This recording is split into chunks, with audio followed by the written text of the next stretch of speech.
anyone ever stand up here, you know that this thing, the podium, is one of the most cluttered pieces of furniture I've ever seen in any house. Hey, Larry, And I can't even, move the camera up. We can only see your chin. We only get half of you. how's that? That's better. I That's wanted it that way because I had surgery on my ear. And I'll have to turn like this now while I talk. You say, can't, the camera. This is an interesting camera. I didn't plan it this way. If the person just leans forward slightly like this, what do you see? Eyeball, Mhm. An eyeball. eyeballs. So if I, I don't want a close up of the stitches to show up on the internet later. So I have a story about that I like to start off with. It's an interesting story about a statue.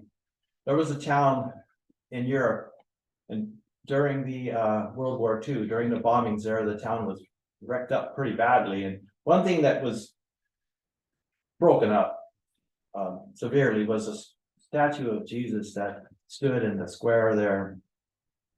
And they were sorrowful about this because this was a symbol of their faith, a symbol of their feeling of the presence of God in their community. So they had it repaired, they had it glued back together and pasted together. The one thing they couldn't fix at all, though, was the hands. They were just massacred. And so they left them off, no hands. But they put a plaque at the bottom of the statue, which said, "Your hands are my hands." Okay. So Jesus did one of many wonderful things when he lived here, healing the sick, preaching, encouraging people. And I would like to think that if he was alive today, he would still be doing these things. He'd still be doing all those wonderful, helpful things, healing and loving. So I want to ask you a question. In what way can our hands be the hands of Jesus? What would our hands be doing if they were his hands? Well, one thing they can do is to treat everybody as if they are of worth, of full value, which they are. And I have a story. There's this very old building, assembly hall, and there was going to be a concert that night. And the manager there is setting it up, and he's really busy running around getting everything worked in. But it has a tall ceiling and balconies, and it's a big place. And from 1800s, so like an over 100-year-old building, here comes a sparrow, flies in through one of the doors, and is floating around out there and can't figure out how to get out, and starts getting to be rather frantic and zooming around. And you ever see a sparrow do this? Yeah, they do this. And the manager, they called some animal control people, and they brought in pellet guns. And the manager said, Jim says, he's the manager, no pellet guns. I don't feel right about that. Besides, what if you hit the ceiling, 100-year-old ceiling, and it's original plaster, which has fine animal fur, animal hair mixed in to make it strong and create this wonderful acoustic sensation that it gives. No. And besides, we have violins here that are, $100,000, some of them, and we can't, no shooting. So he says, how about poison? Animal control people, they have their own mentality, I think. So we can poison them. We're trapped, but traps wouldn't be as fast. Poison is fast. No poison either. And he's thinking about it. He goes, if the sparrow is as important to God the Father as the scriptures tell us, maybe I should ask him what can be done about the sparrow. So he turns his head to the back of the people and he prays, "Dear Father, if this sparrow is really important to you, please give me some inspiration. Let me know how to get it out of this building without hurting it, so we can prepare for this concert tonight." And then a flash of information came to him. Whoosh. You ever have one of those? And he goes, "Oh, I know what to do." So he told his workers, "Close all the doors but one, turn off all the lights and shut all the shutters so it's dark in here." And there's the bird, zooming still. And it settles up on the top crown of the pipe organ there and looks down at everyone kind of shivering. And then he sees that one light in the distance. It does a perfect swan dive. Out the door to freedom. So. Now. The scriptures say. Are not two sparrows sold for a penny, yet not one of them will fall to the ground outside your Father's care. How much more important are we? Well, maybe not more. But the Buddhists have a belief. They believe that we shouldn't be hurting animals or people. In fact, they believe that the animals, like us, have a Buddha nature that's hidden that can come forth. Charles Fillmore calls this the Christ consciousness. Now, where does this lady? She's not that old, but she's ragged. She's had a hard life. She looks beaten up. She's sitting kind of dejected, thinking about her life, thinking about, oh my goodness, I'm no longer a beauty. No one has to tell me that. I've had such a hard life, and she's very depressed and maybe on the edge of crying. And then she looks down and sees a $20 bill sitting there. So this crumpled $20 bill. It was crumpled, torn, dirty, abused, scarred. You ever seen a 20 like that? Yeah. She thought, oh, I'm like this $20 bill. And then she says, wait, I'm like this $20 bill. This 20 is still worth $20. I am still worth $20. The lady says, I'm a full worth. And she felt better about herself. So if we were the hands of Jesus, we would see every person, human and non-person, as having a Buddha nature, which Charles Fillmore calls the Christ consciousness. And we would be waiting, our Christ consciousness would be waiting anxiously to meet their Christ consciousness. Just open up, let it happen. If our hands were his hands, they can forgive. Now, Casper Ten Bloom family. Maybe you know about Ten Bloom. She had a hard time. They lived, let's see, in Europe. It was Ten Bloom. That's got to be Holland. Okay. She lived in Holland, and they took it upon themselves to give shelter to the Jews and other people that were hiding from the Nazis. And this is their way of expressing their Christian faith. Well, four members of the family gave their life in this adventure. And Corey and her sister, Betsy, were taken and put in a concentration camp, Ravensbrück.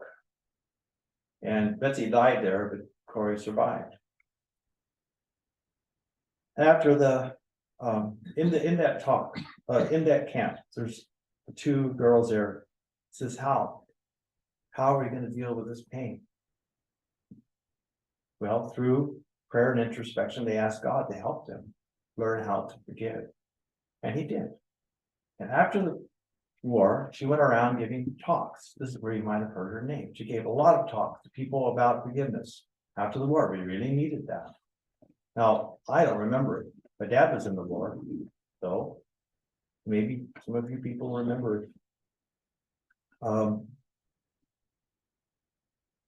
She's giving a talk, and after it was the same kind of talk. It was to a group of people in Germany that had suffered from the ravages of war and were discouraged. And her job was to help them feel better and help them to forgive everyone involved. For the Nazis. The first country they conquered was Germany, by the way. They weren't really at fault. Oh my goodness, you should read some of the books on that. But something got a hold of that place, and forgiveness is in order. So after the lecture, a man came up to her, and she recognized him instantly as one of the cruelest, meanest guards at the Ravensbrück camp where she was held captive. She shuddered. Oh my God, I never thought I'd see him again. He walked right up to her and said, you mentioned Ravensbrook. I was a guard there. Since then, I've become a Christian. Well, here's the definition for being a Christian. It says, I've asked God to forgive me for all the horrible, cruel things that I did. And now I ask you, will you forgive me? She pauses. Her pause seemed like an hour. It was just seconds. She says, oh my God, what am I going to do? How can I forgive this person? I remember him. I can count all the things he did. He's a horrible person. Well, he was. Now he's a Christian. So she said, she said, I can't do it. Please help me, God, to forgive this man. She says, well, at least I can do is go through the motions. So she kind of woodenly, mechanically reached out her hand, took his hand. The moment she did that, she felt an energy starting in her shoulders, coming down through her hands. And as soon as they filled his hand, she was struck with this huge, huge feeling of love from God.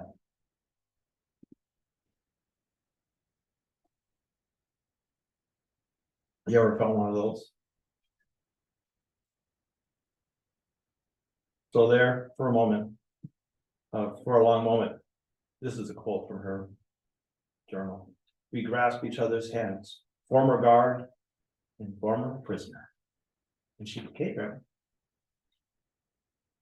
saying something like, brother, I forgive you with all my heart.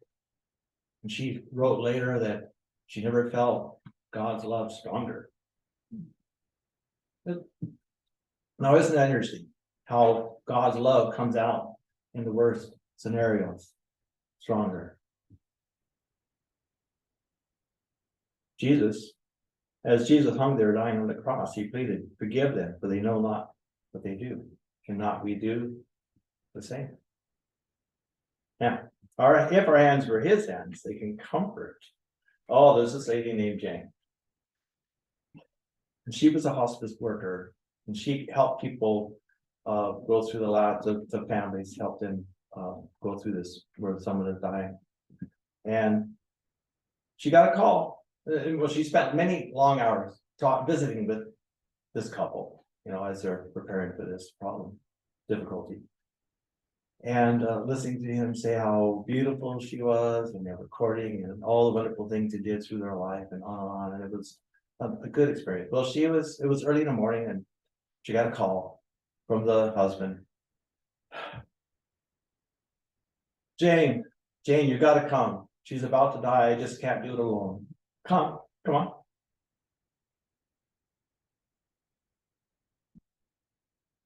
And so she says, be there.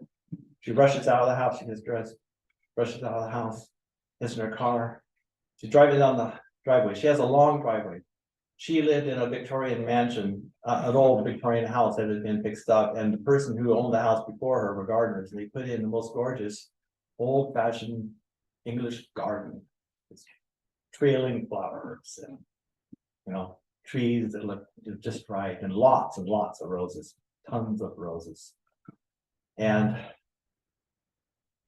a voice came into her head, pick up rose and bring it to the hospital. She goes, now? No, this lady's dying. She's not going to want a rose. I got to get there. So she goes, look, presses on the gas, down out of the driveway, down the street. No, you've got to turn around. Go get a rose. She hears in her head. No. She goes faster. She gets halfway down her road away from her house. And then she had no hesitation in knowing that it was a spirit trying to get a hold of her. It says, Jane, stop the car, turn around, go back to your house and pick a single yellow rose and take it to the hospital. Okay. So she did. She got back there, but she knew she didn't have, I don't even have yellow roses. My neighbor has one. She's going to steal one from her neighbor. It'll be okay. She'll understand. But she got there and saw one of her beautiful pink rose bushes. And there, as a fluke of nature, was the most beautiful yellow rose coming off with just a little pink fringe around the edge of the flower. She picked it and brought it to the hospital, and entering the room, she was definitely looked like she was at her end, and was holding her hand, but he had fallen asleep and his head was laying on the bed. And she didn't want to disturb it. So she laid the flower by her hand and creeped out of the room and was on her way down to the lobby when she heard this. Someone was walking up behind her. She turned and there's the husband. He says, "How did you know?" She's thinking, "How did you know that this is our 70th anniversary?" Ooh, I'm at 40. I'm gonna get there. But 70th anniversary, and every year our anniversary is my tradition to give her a single yellow rose. Well, she didn't know. She had no way of knowing. But God knew.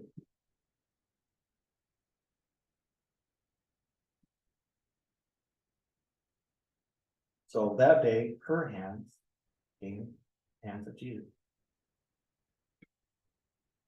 I wish Mark was here, Mark. Because he was, oh, there you are. You got to like shave or something. I don't know why you look so different.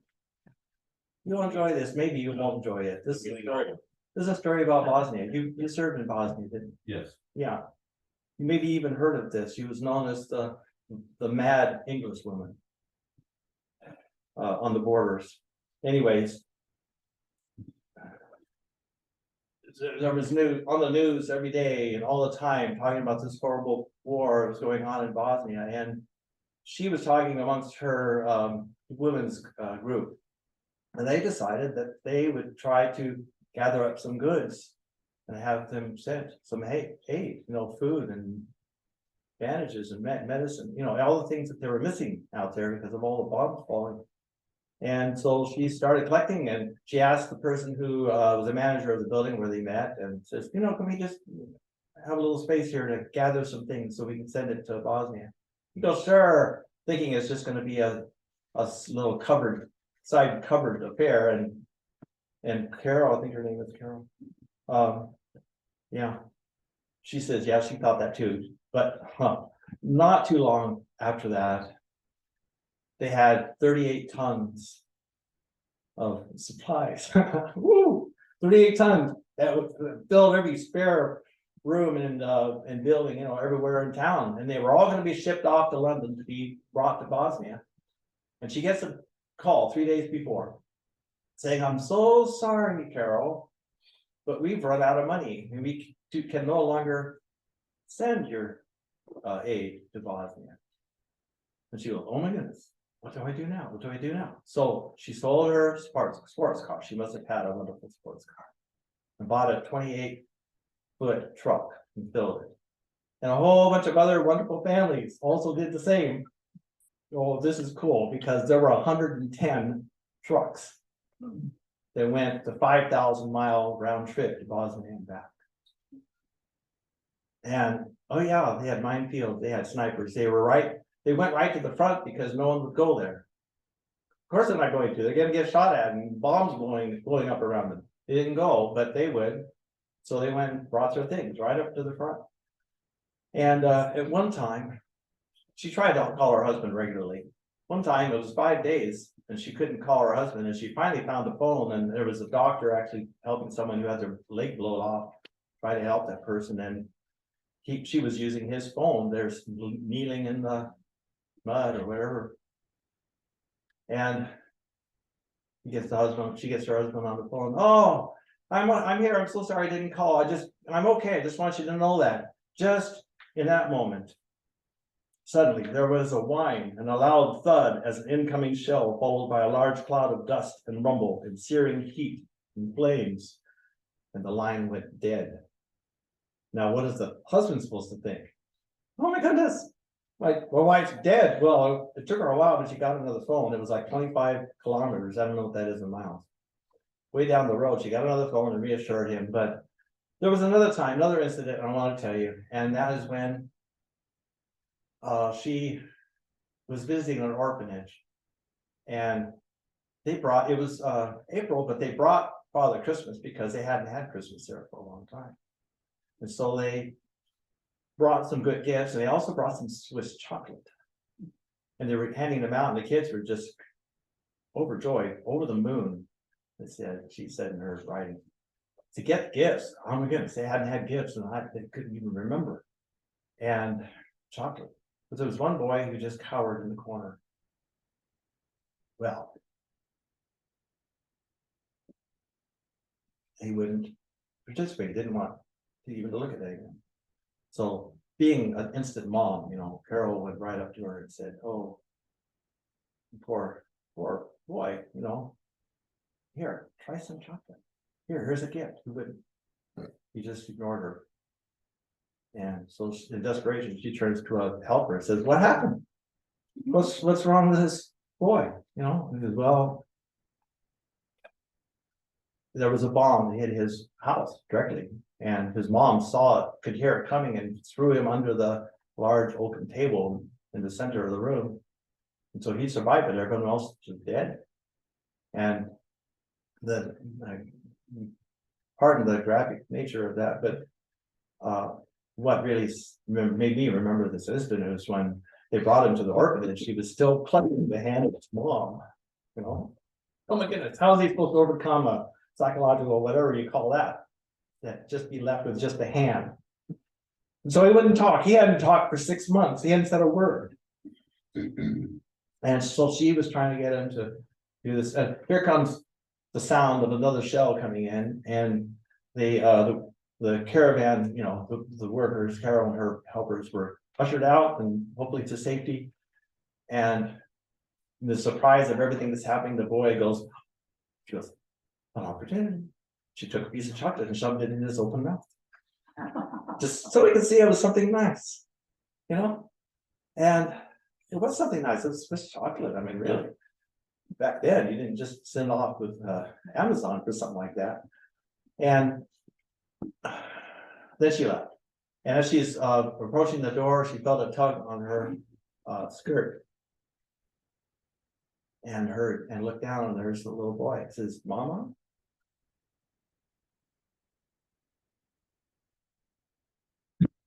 Oh, look at that. It picks up breath if you blow on it. So, oh my goodness, what is she supposed to do? Well, she instantly felt like, oh my goodness, I'm going to have to adopt this boy. I just love this boy. And she went home and had all these plans for adopting him. But 6 weeks later, she got word that he had been killed in an airstrike. And so that is her experience. All right, whoever didn't turn that off. She says, and I'll just read this chapter. "There is nothing that prepares you for the deep, haunted eyes of the people out there. They've lost everything. I mean, everything." She said, "I feel like here." She lived in a nice Victorian house with a nice garden, with a car to go to the store with, to buy groceries, with a safe place in the neighborhood for her kids to play. Okay, now, here's the vote. Everyone vote. Whether was Carol's hands the hands of Jesus? Yeah. Now, there was an account of someone who was up in the mountains on a 3-day fast, and it was a beautiful valley with a lake, and he's been praying, and while he was praying, he felt the Spirit of God come over him stronger than ever before in his life, and heard a voice in his head. He said, "You have the gift of healing." And he replied, "I don't know how. I will teach you. Stay by my side, Lord." "Not by your side. I will dwell inside you, for you have opened the door, and I will enter." Next, directly in front of him, the light kind of condensed, and almost like there was a person standing there, and could sense this light stepping forward and stepping into his body. He could feel the hands of this being going into his arms as if that person was putting on a coat. He could feel the legs of this being moving down to his legs. Ooh. Anyone have that experience? That would be really something. And so it's just as if this being was putting on a new set of clothes. And then the voice said, "Your hands are my hands, your feet, my feet, your heart, my heart, your head, my head." From that time forward, This boy was a healer.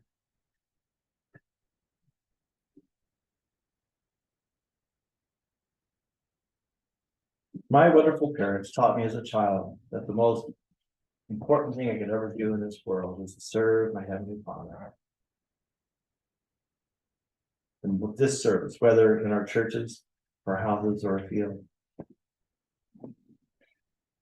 the service will enrich the lives of those around us.